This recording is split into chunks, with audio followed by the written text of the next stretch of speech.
नमस्ते बच्चों। आज हम कक्षा 7 बाल महाभारत कथा का पाठ 34 कर रहे हैं, अभिमन्यु। अब अभिमन्यु पाठ अगर आपने पढ़ा होगा तो आपको पता होगा इस पाठ में पूरी तरह अभिमन्यु की वीरता के विषय में बताया गया कि किस प्रकार अभिमन्यु चक्रव्यूह को तोड़कर कौरवों की सेना से अकेले ही लड़ जाता है और कितने ही वीरों को मार के आखिर में वीर गति को प्राप्त हो जाता है। तो ये पूरा पाठ जो है उसी के विषय में है। आज हम करेंगे इस पाठ के प्रश्न उत्तर, तो शुरू करते हैं। प्रश्न 1, द्रोणाचार्य द्वारा बनाया गया चक्रव्यूह किसने तोड़ा? अब द्रोणाचार्य ने जो चक्रव्यूह बनाया था उसे किसने तोड़ा था? देखिए उत्तर, द्रोणाचार्य द्वारा बनाया गया चक्रव्यूह अभिमन्यु ने तोड़ा था। अब अभिमन्यु कौन था? अभिमन्यु था अर्जुन का पुत्र। उस दिन युद्ध में अर्जुन उपस्थित नहीं था, वह संशतकों से लड़ते हुए दक्षिण दिशा की ओर निकल गया था।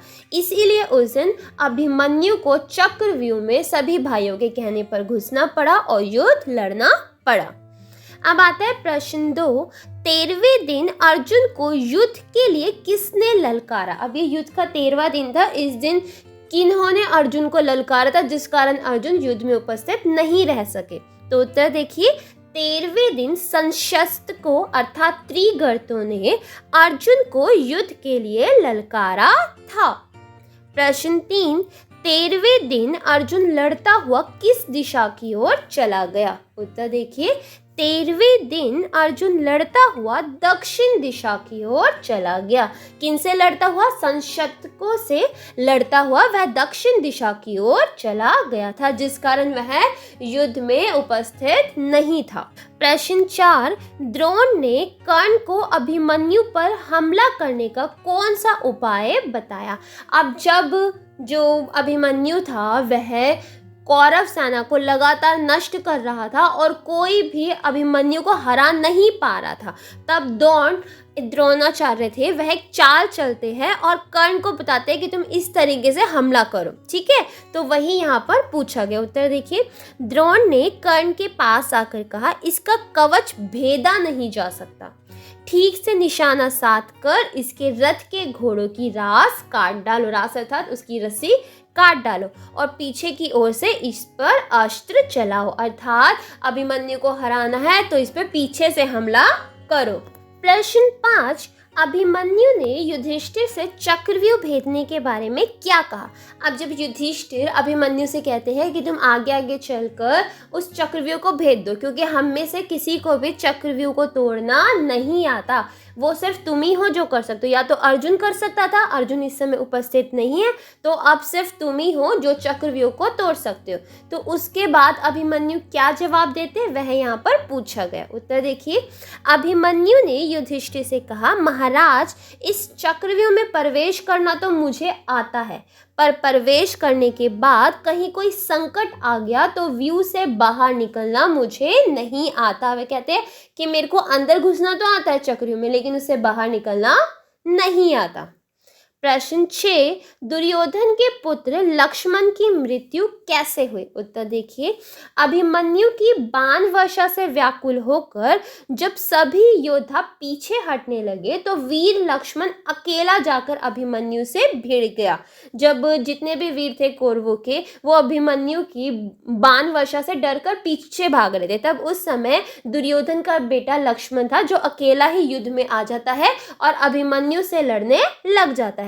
वह वीर बालक लक्ष्मण भाले की चोट से तत्काल मृत होकर गिर गया। जब अभिमन्यु उसके ऊपर भाले से वार करता है तो वह वहीं पे भाले के वार से मरकर गिर जाता है।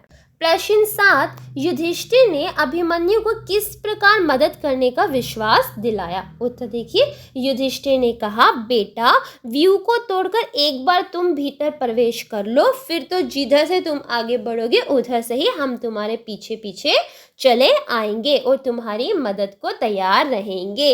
जब अभिमन्यु कहता है कि मुझे घुसना आता है लेकिन चक्रव्यूह से बाहर निकलना नहीं आता, तब युधिष्ठिर अभिमन्यु को समझाते हैं कि बेटा तुम एक बार बस घुस जाओ, हम तुम्हारे साथ साथ रहेंगे और तुम्हारे साथ ही अंदर घुस जाएंगे और तुम्हारी मदद के लिए तैयार रहेंगे, तुम चिंता मत करो। प्रश्न 8, पांडवों को चक्रव्यूह में प्रवेश करने से किसने और कैसे रोका? उत्तर देखिए, सिंधु देश का पराक्रमी राजा जयद्रथ अपनी सेना को लेकर पांडव सेना पर टूट पड़ा। अब जैसे ही अर्जुन चक्रव्यूह को तोड़ता है ना बच्चों, तो क्या होता है, तभी की तभी जयद्रथ आगे आ जाता है और अभिमन्यु के चक्रव्यूह में घुसते ही वह क्या करता है, चक्रव्यूह को दोबारा से पुनः बना देता है। जो टूटी हुई लड़ी होती है उसे दोबारा से ठीक कर देता है, जिसके कारण जो अर्जुन के भाई थे युधिष्ठिर वगैरह, ये कोई भी चक्रव्यूह के अंदर प्रवेश नहीं कर पाता और सिर्फ अंदर अभिमन्यु ही चक्रव्यूह में घुस पाता है। तो वही यहाँ पर पूछा गया है, ठीक है, कि पांडवों को चक्रव्यूह में प्रवेश करने से किसने और कैसे रोका? तो किसने रोका था? वह रोका था जयद्रथ ने। अब कैसे रोका ये देखिए, जयद्रथ ने बड़ी कुशलता और बहादुरी से ठीक समय पर व्यू की टूटी हुई किलाबंदी को फिर से पूरा करके मजबूत बना दिया और पांडवों को चक्रव्यूह में प्रवेश करने से रोक दिया। ठीक है, इस तरीके से उसने पांडवों को चक्रव्यूह में घुसने से रोक दिया था। प्रश्न 9, युधिष्ठिर ने अभिमन्यु से चक्रव्यूह के बारे में क्या चर्चा की? उत्तर देखिए, युधिष्ठिर ने अभिमन्यु को बुलाकर कहा, बेटा, द्रोण के रचे हुए चक्रव्यूह को तोड़ना हमारे और किसी वीर से हो नहीं सकता। अकेले तुम ही ऐसे हो जिसके लिए द्रोण के बनाए इस व्यूह को तोड़ना संभव है। तुम द्रोण की सेना पर आक्रमण करने को तैयार हो। जब युधिष्ठिर अभिमन्यु को समझा रहे थे कि तुम चक्रव्यूह तोड़ने के लिए आगे बढ़ो, तब वह इस तरीके से उसे समझाते हैं कि सिर्फ तुम ही हो जो इस चक्रव्यूह को तोड़ सकते हो, हम में से कोई भी इसे तोड़ नहीं पाएगा। ठीक है, अब आ जाता है नेक्स्ट क्वेश्चन। प्रश्न 10, जयद्रथ की रक्षा के लिए किन्हें नियुक्त किया गया? अब आप सबको पता है कि जब अभिमन्यु ने चक्रव्यूह तोड़ा था तो दोबारे से जयद्रथ ने उस चक्रव्यूह को बना दिया था, जिसके कारण अर्जुन के बाकी भाई अभिमन्यु की मदद के लिए चक्रव्यूह में नहीं घुस पाए। ठीक है, अब उस चक्रव्यूह में क्या होता है, अभिमन्यु की मृत्यु हो जाती है। अब यही बात जब अर्जुन को पता चलती है तो वह प्रतिज्ञा लेता है कि मैं जयद्रथ का वध करके रहूंगा। अब इसीलिए जरूरत पड़ती है जयद्रथ की रक्षा की। अब उसकी रक्षा के लिए किस किस को नियुक्त किया गया था, यहाँ पे देखिए, जयद्रथ की रक्षा के लिए भूरिश्रवा, कर्ण, अश्वत्थामा, शल्य, वृषसेन आदि महारथियों को नियुक्त किया गया। प्रश्न 11, अभिमन्यु की मृत्यु के बाद अर्जुन ने क्या प्रतिज्ञा ली? उत्तर देखिए, अभिमन्यु की मृत्यु के बाद अर्जुन ने प्रतिज्ञा ली कि जिसके कारण मेरे प्रिय पुत्र की मृत्यु हुई है उस जयद्रथ का मैं कल सूर्यास्त होने से पहले वध करके रहूंगा। तो ये प्रतिज्ञा किसने ली थी? अर्जुन ने, क्योंकि जब उसे पता चलता है कि उसके बेटे की मृत्यु जयद्रथ के कारण होती है तो वह कहता है कि अगले दिन के सूर्यास्त होने से पहले मैं उसका वध करके ही रहूंगा। अब आ जाता है प्रश्न 12, श्री कृष्ण पर किसने प्रहार किया और उसका क्या परिणाम हुआ? अब श्री कृष्ण पर युद्ध में किसी ने प्रहार किया था, देखिए किसने किया था और उसका क्या परिणाम हुआ, यह भी देखिए। उत्तर, श्रुतयुध ने गदा उठाकर श्री कृष्ण पर प्रहार किया, परंतु निशस्त्र और युद्ध में शरीक ना होने वाले श्री कृष्ण पर फेंक कर मारी गई गदा श्रुतयुध को ही जा लगी और वह मृत होकर गिर पड़ा, अर्थात उसकी वहीं पर अपने ही गदा से मृत्यु हो गई। प्रश्न 13, जब युद्ध समाप्त करके अर्जुन और श्री कृष्ण अपने शिविर को लौट रहे थे तब अर्जुन ने श्री कृष्ण से क्या शंका व्यक्त की? अब देखिए उत्तर, संशतकों या त्रिगर्तों का संहार करने की बात युद्ध समाप्त करके अर्जुन और श्री कृष्ण अपने शिविर की ओर लौट रहे थे। तब अर्जुन ने श्री कृष्ण से बोला, जनार्दन, मेरा मन घबराया हुआ है, मैं भ्रांत सा हो रहा हूँ। सब भाई कुशल से तो होंगे? आज अभिमन्यु अपने भाइयों के साथ हंसता हुआ मेरा स्वागत करने क्यों नहीं दौड़ा आ रहा है। अब देखो, जो अर्जुन है वह पिता है, उसे पहले ही अपने बेटे की भनक लग गई थी, उसे एहसास हो रहा था कि कुछ गलत हुआ है, क्योंकि जिस तरीके से मेरा पुत्र अभिमन्यु जब मैं युद्ध से वापस आता हूँ तो भाग कर आता है और मेरा स्वागत करता है, आज वह मुझे कहीं भी दिखाई नहीं दे रहा, इसलिए उसे शंका थी कि कुछ अनहोनी तो नहीं हो गई है।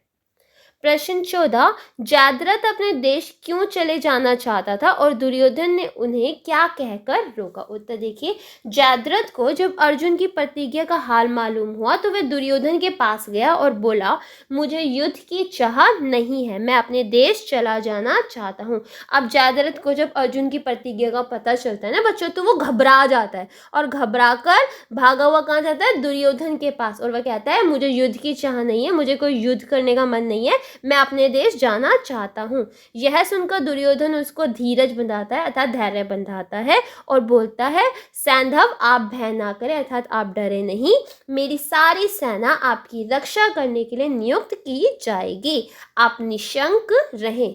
दुर्योधन के इस प्रकार आग्रह करने पर जयद्रथ ने उसकी बात मान ली। ठीक है, इस तरीके से दुर्योधन से समझाता है और जयद्रथ उसकी बात मान के वहीं रुक जाता है। अब आ जाते हैं प्रश्न 15, अभिमन्यु की वीरता का उल्लेख कीजिए। अब बच्चों देखो, अभिमन्यु की वीरता का उल्लेख, यहाँ पे आंसर थोड़ा आपको बड़ा नजर आ रहा होगा, लेकिन ये इसलिए है ताकि आप उसकी वीरता को ढंग से समझ सके, ताकि आप जब एग्जाम में यही सवाल आए तो आप अपनी भाषा में, अपनी लैंग्वेज में उसे शॉर्ट में बनाकर लिख सके। ठीक है बच्चों, इसलिए यहाँ पे थोड़ा सा बढ़ा दिया ताकि आपको रट्टा ना लगाना पड़े, आप समझकर आंसर को अपने तरीके से शॉर्ट में लिख सको। तो देखिए उत्तर, द्रोणाचार्य के देखते देखते उनके बनाए हुए व्यू को तोड़कर अभिमन्यु व्यू के अंदर दाखिल हो गया। कौरव वीर एक एक कर अभिमन्यु का सामना करने आते गए और इस प्रकार कूच करते गए कि जैसे आग में पड़कर पतंगे भस्म हो जाते हैं, वैसे ही जो भी सामने आया उस बालवीर के बाणों की मार से मारा गया। जयद्रथ ने बड़ी कुशलता से ठीक समय पर व्यू की टूटी हुई किलेबंदी को फिर से पूरा करके मजबूत बना दिया कि जिससे पांडव बाहर ही रह गए, परंतु अकेले अभिमन्यु के व्यू के अंदर ही कौरवों की उस विशाल सेना को तहस नहस करना शुरू कर दिया। अकेले अभिमन्यु ने अकेले रहकर भी व्यू के अंदर कौरवों की सेना को क्या किया? तहस नहस करना शुरू कर दिया था। जो भी उसके सामने आता खत्म हो जाता। दुर्योधन के पुत्र लक्ष्मण की मृत्यु भी अभिमन्यु से लड़ते हुए ही हुई। कर्ण ने पीछे की ओर से अभिमन्यु पर बाण चलाए, अभिमन्यु का धनुष कट गया, घोड़े और सारथी मारे गए, वह रथ विहीन हो गया। अभिमन्यु टूटे हुए रथ का पहिया हाथ में उठाकर भयानक युद्ध करने लगा। इसी बीच दुशासन के पुत्र ने गदा लेकर अभिमन्यु के सर पर जोर से प्रहार किया और गदा की मार से अभिमन्यु की मृत्यु हो गई। तो ये अभिमन्यु के उस दिन के युद्ध का पूरा विवरण है जो आपको शॉर्ट में दिया गया है, जिसे आप अपनी भाषा में लिखकर और भी छोटा लिख सकते हो। तो बच्चों, ये थे हमारे प्रश्न उत्तर। उम्मीद है आप सबको समझ आए होंगे। फिर भी कोई डाउट हो आप कमेंट बॉक्स में पूछ सकते हैं। अगर वीडियो पसंद आई हो तो लाइक करना और चैनल को सब्सक्राइब करना मत भूलना। धन्यवाद।